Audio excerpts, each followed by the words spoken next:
This evening, we are discussing the front page of RSS Mouthpiece. The Organiser, in its latest edition, has put a cover photo taking a potshot at India's grand old party, the Indian National Congress. The cover photo reads, Congress Chhodo Bharat Jodo, which is also an indirect jibe at Rahul Gandhi's Bharat Jodo Yatra. This comes amidst the continuous exodus of stalwarts from the Congress party, which includes likes of Kapil Sibal, Jyotiraditya Scindia and Ghulam Nabi Azad, and more recently, former Andhra Pradesh Chief Minister Kiran Kumar Reddy, Anil Antony, who is the son of, again, a Congress stalwart, A.K. Antony, who was the former Defence Minister, who deserted the Congress camp. So these were the names who have left the Congress camp as of now. Well, we are also joined by Tehseen Poonawala and Rajalakshmi. Obviously, both the guests need no introduction. And thank you so much for speaking to us this evening. Tehseen, let me begin with you first. As Sudha says, there's not much difference the way the BJP has been attacking the Congress. Now, the RSS Mouthpiece too has taken a potshot at the Congress. But being an apolitical body, RSS, which it claimed to be, so why now? Why such a direct attack on Congress? Because I always say one thing about the RSS. It is an organization that can never be trusted. This is an organization that promised to Sardar Vallabhbhai Patel in written that they will never be political. And we know that the RSS is the founder of is the organization to which the BJP and all its reporters, all its leaders report. They take accountability from the BJP. The BJP fulfills the RSS agenda, and they seek report cards from the BJP. So it lied to Sardar Vallabhbhai Patel about it being non-political. Now, while the fangs were hidden, they have come out in the open. But let me ask a very pertinent question with regards to this situation, this cover page in the Organiser magazine. A former chief minister in Karnataka has quit the BJP. Former deputy chief ministers quit the BJP. Another former deputy chief minister has retired, quit the BJP. A sitting MP in Karnataka has quit the BJP.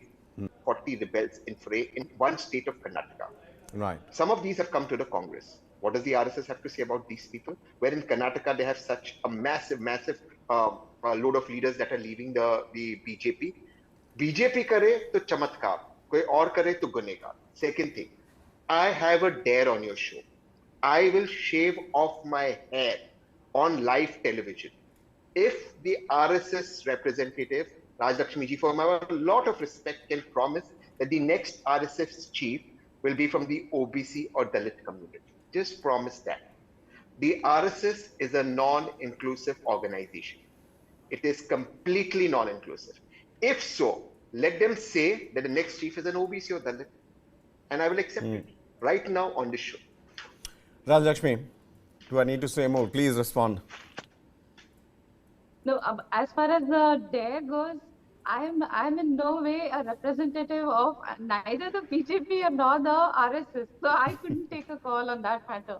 So I mean that dare, Tehseen can make it to whoever he wishes to, but I am not in a position to comment on that. So this is this cover that I can see, I would look at it as a comment rather than something like a call for people to be quitting the Congress, because this is a commentary. This is a comment on what is happening. And as far as what is happening in Karnataka is a result of the ticket distribution. The ticket distribution obviously was happening on the basis of whatever internal surveys the BJP had vis-a-vis, they had, obviously they have multiple candidates for every seat. So whoever they found best for every seat, they have offered the ticket to them.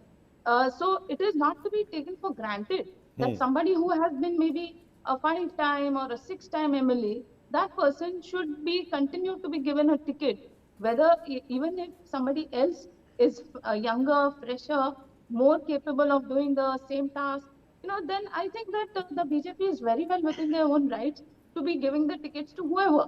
And if the disgruntled people are quitting and leaving, that is a different thing.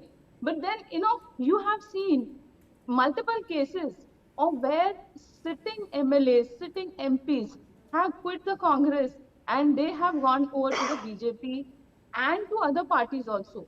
So that is something that, that And in fact, that has happened right in the middle of the Bharat Jodo Yatra by Rahul Gandhi ji. So that is the commentary that is being made. That what exactly was the outcome of this Bharat Jodo Yatra? So are people taking it seriously? Are people actually following it? And is that the reason why people are getting into Congress Chhodo so that they can do Bharat Jodo? So this idea of Bharat Jodo that the Congress Rahul Gandhi especially had, I don't Right. think that is resonating very well with all the Congress leaders. See, people, people, even senior leaders, even young leaders, dynamic leaders, they are quitting Right. the party. So if the Congress doesn't want to recognize it, if they want to have their head in the sand, that is not the problem of the BJP. That, And that is not something, that is what the right. BJP is doing. Right, Tehseen, obviously we have to discuss, on a lot of aspects on how Rahul Gandhi has been training his guns on the RSS as well, along with the BJP. But what Rajalakshmi is mentioning as of now, the steam, as far as it is concerned, it appeared to be building when we entered this year. On the when the 2023, when we entered 2023, obviously Rahul Gandhi was finishing his Bharat Jodo Yatra. There was something, even the fiercest of critique would say that the Congress was making a mark. But what happened? Is it the disqualification part that has dented the Congress, or is it something else that is not just correct with the Congress? No, the Congress is not dented at the moment. In fact, the way I see the Congress is in its strongest position today, strongest in the recent times. Okay. And I'll explain to you why. One of the states where Bharat Jodo went from was Karnataka. And in this election, you will see the impact of Bharat Jodo, because so far, after Bharat Jodo, wherever elections were held, Bharat Jodo didn't really go to those states. It's gone to Karnataka, and I think the effect will be seen there. I've just come back from Karnataka, and I can safely tell you today on a show, and I'll join you on 30 today, the Congress is crossing 130 seats in Karnataka. So that is the impact of Bharat Jodo, and that is why the government is so rattled. That is why the RSS is so rattled. Because now people are uniting against the idea of tyranny, against the idea of hate, against the idea of violence. I think they're not going to lie today. And do you know what Rajendra Prasad ji said about the RSS on 12th December 1948? Rajendra Prasad ji, writing to the then Prime Minister and the then Home Minister Vallabhbhai Patel and Prime Minister Jawaharlal Nehru, says the RSS is a fascist organization that uses violent means to achieve its goal. This is the first president of India. Right.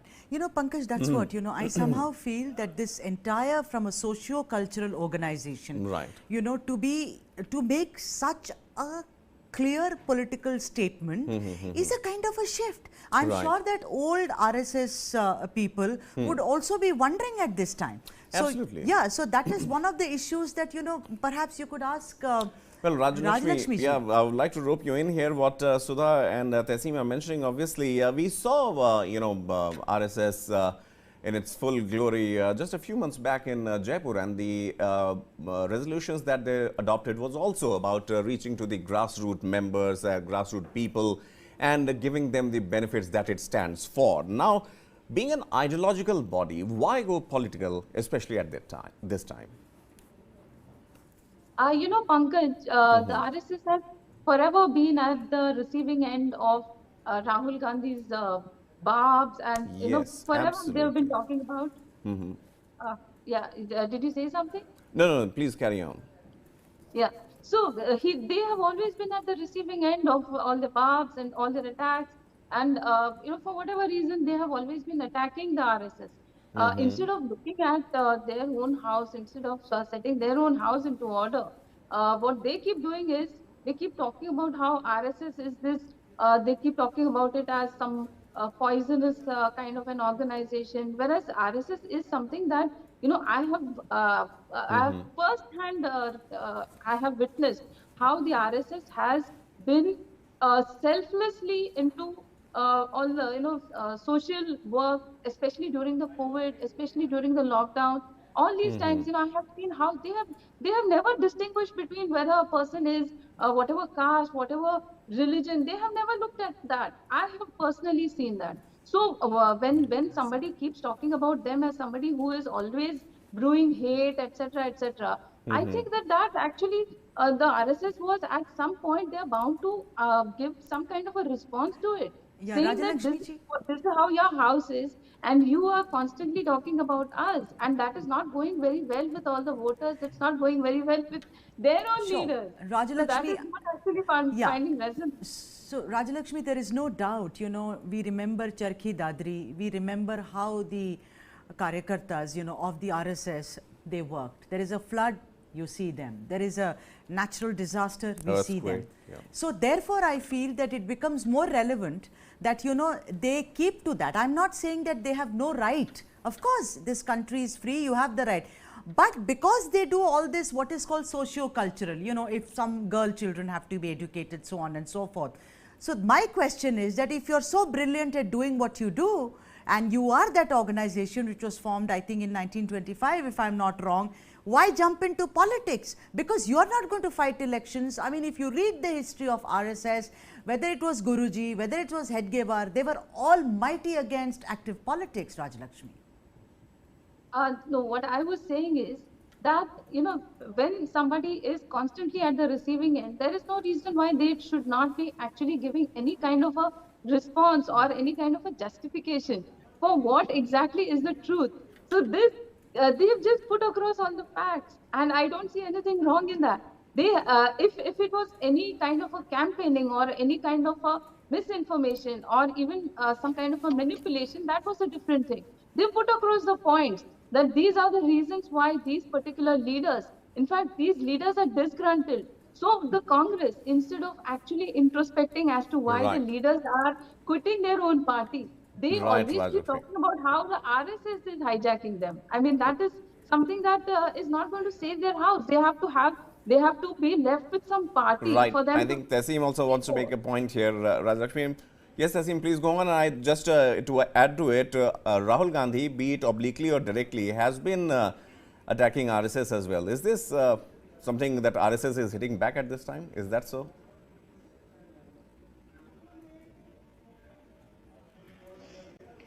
Who are they to hit back? What is their locus? I mean, as per them, they are an unregistered organization and they're not registered. Right. So they should, I mean, and I blame the Congress for this. Tehseen, Rajalakshmi, thank you to both of you, and thanks indeed to Sudha for being here and sharing the insights on the latest salvo from the RSS on the Congress. Thanks.